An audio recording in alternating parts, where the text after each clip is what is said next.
1 tahun 7 kali jogging. Let's go. Okey. Dah sampai hari ke-7. Basically Yasin start tu 1 April kot rasanya. Kita tengok progress kita. Macam mana? Jangan lupa set jam. Bismillah. Yasin first time jogging dekat sini. Padahal dekatnya kawasan rumah Yasin. Lupa ada tempat jogging yang purpose tu. Kita try tengoklah view pagi-pagi kat sini. Luar ni yang track ni luar. Tengok macam kita pergi kat belah tengah. Kita pedasik lah.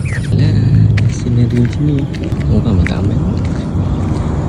Kita tengok satu dulu. Kalau tengok pace 9 tu, itu kan tak mesti nak hari Yasin waktu lari maintain 1.5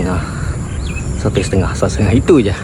Sini target jogging sepanjang challenge 7 tahun ni. 1 tahun ni harap dapat bekalan 2. Sini tak mahu bercungak-cungak macam ni. Sambil jalan ke sambil lari, sini nak kurangkan. Tu target Yasin jogging. Tu je. Okay, 2 km. 14 seconds per split 3. Split pace 10 minutes 36 seconds per kilometer. Dah sampai 3 kilo. Okay, so bila sampai 3 kilo Yasin perasan lutut kaki dah start panas. Panas. Aduh, ini seriau kali. Nak capai badan yang optimum.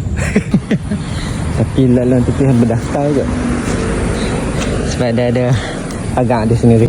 Dapat 4 km. First time dapat 4 kilo. Apa? Jogging brisk walk. Dan nak rekod video ni apa lebih.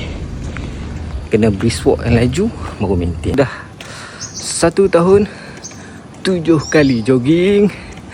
Kita jumpa lagi di video akan datang. Bye.